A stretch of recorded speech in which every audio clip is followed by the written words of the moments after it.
One general was called insubordinate for slowing down.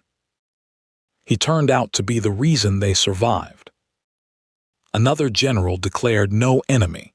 There were 120. The kill chain. At the kill chain, we analyzed decisions that determined wars. 17 days, 500 wounded evacuated by air, one forbidden airstrip. November 1950. MacArthur's home by Christmas offensive had begun. MacArthur had CIA warnings since October. He dismissed them. November 1. Chinese troops confirmed in combat at Sudong Gorge. MacArthur's response: keep advancing toward the Yalu River. The once Marine Division was 50 miles deep in Korea. One road in, one road out, cliff and ice everywhere. General Oliver Smith had been watching the intelligence for weeks. Smith believed the intelligence.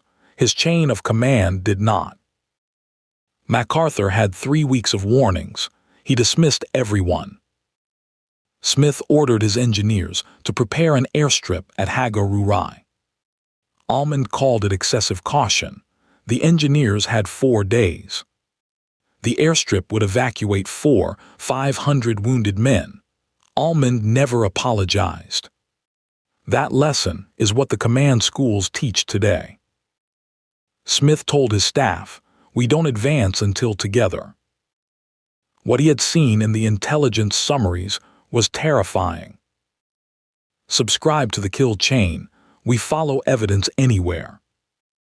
Historian Roy Appleman spent 15 years with the primary sources. His verdict: Smith's defiance of orders was the decisive act. Not all historians agree. The sources conflict on this point. Appleman's after-action report claims he never disputed Smith's preparations. Smith's own diary tells a different story. He was mocked.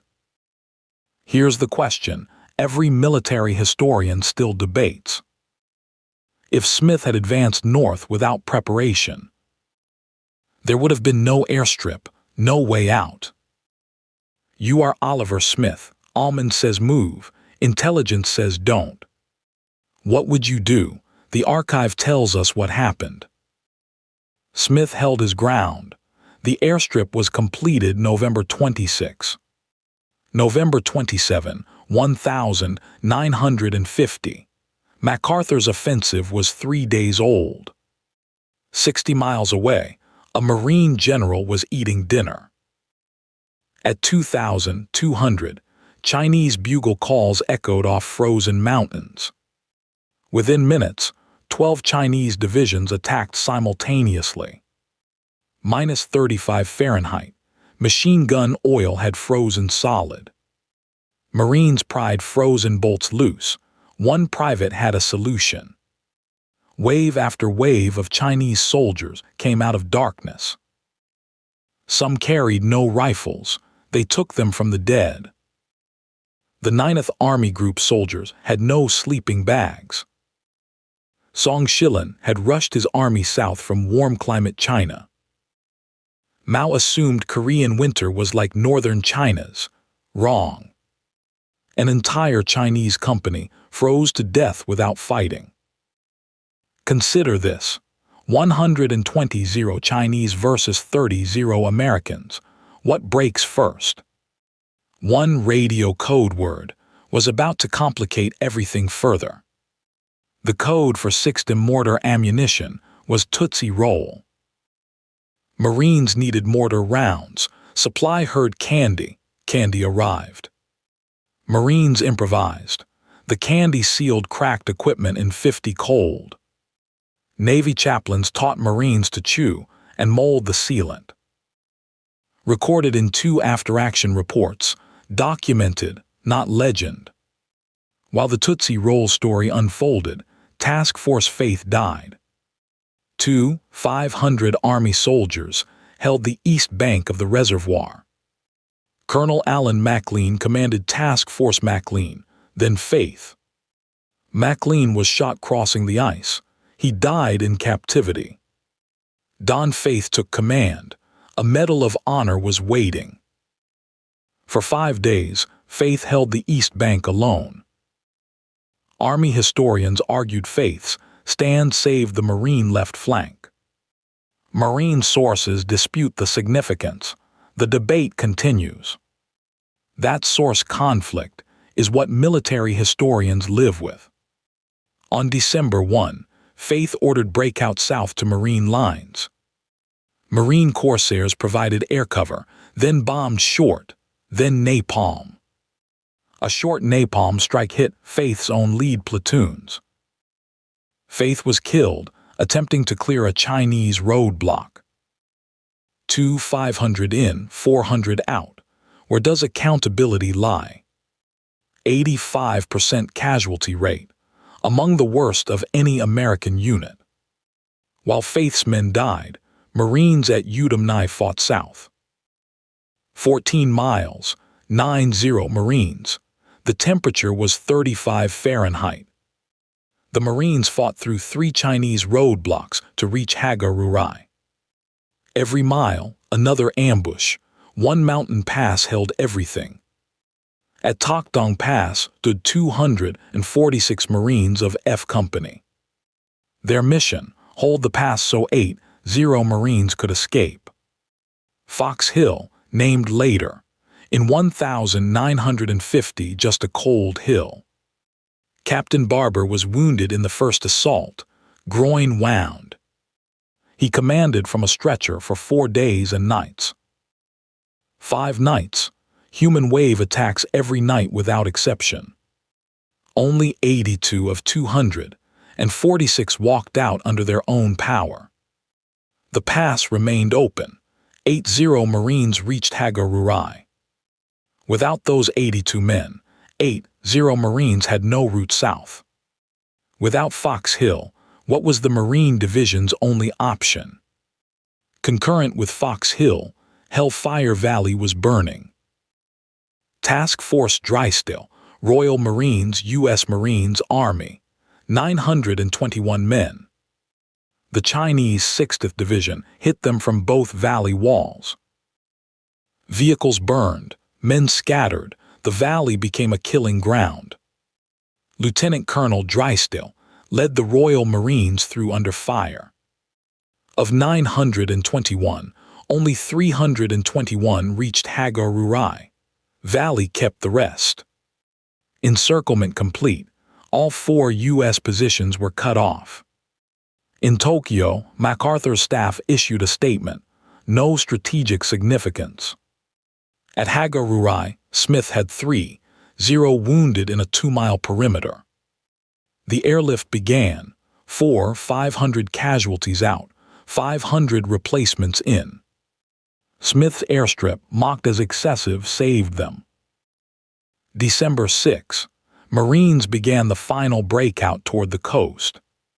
78 miles, 9 days, Chinese blocking every pass, every valley. Chesty Puller's assessment, we found them, now we kill them. The Marines called it an attack in a different direction. Song Shilin threw his remaining divisions at every choke point. His troops were frozen. Many divisions had only ghost strength left. Song Shilin later offered to resign. Mao refused his resignation. 40 to 80 Chinese casualties. Who bears responsibility for that? Sources disagree by 40. That uncertainty is itself a fact. December 9, Marines reached Kodo-ri, one obstacle. The bridge was blown, a 500-foot drop. M2 bridge sections airdropped, assembled under fire, it held. The bridge held, 14 men, all their vehicles.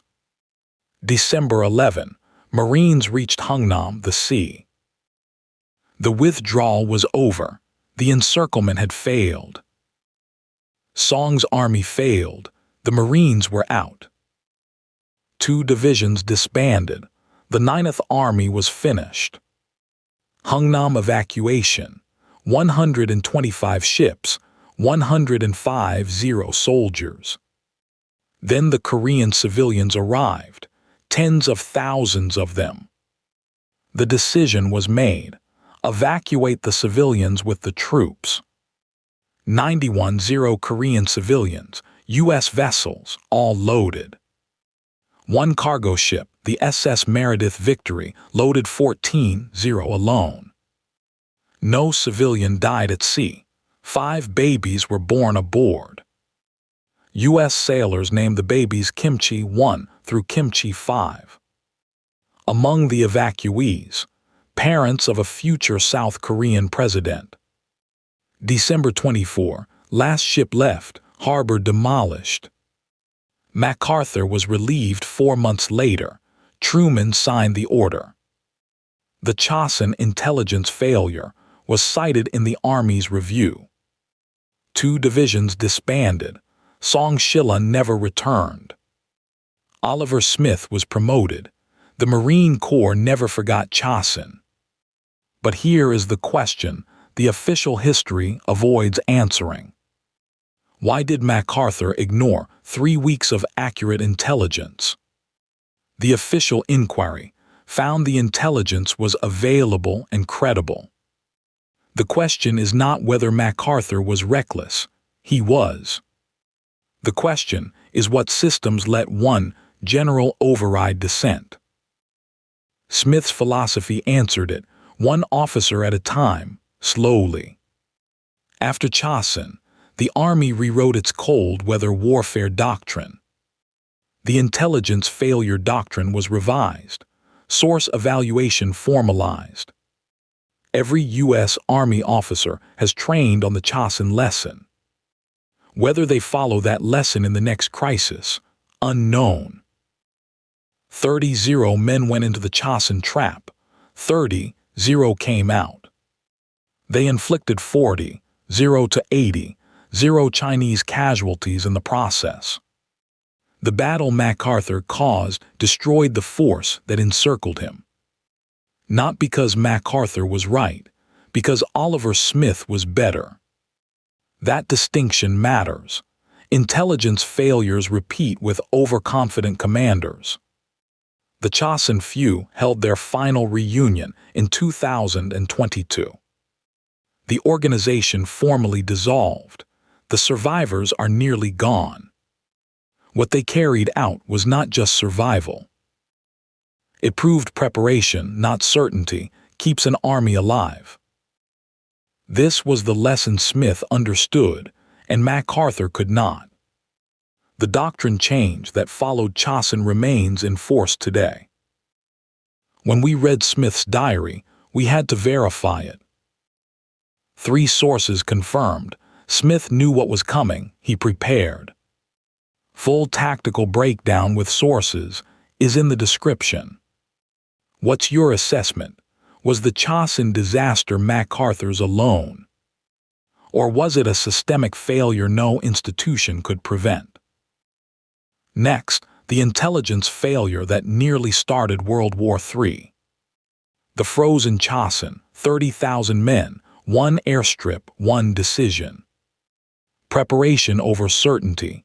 Smith's lesson, proven at 35 Fahrenheit,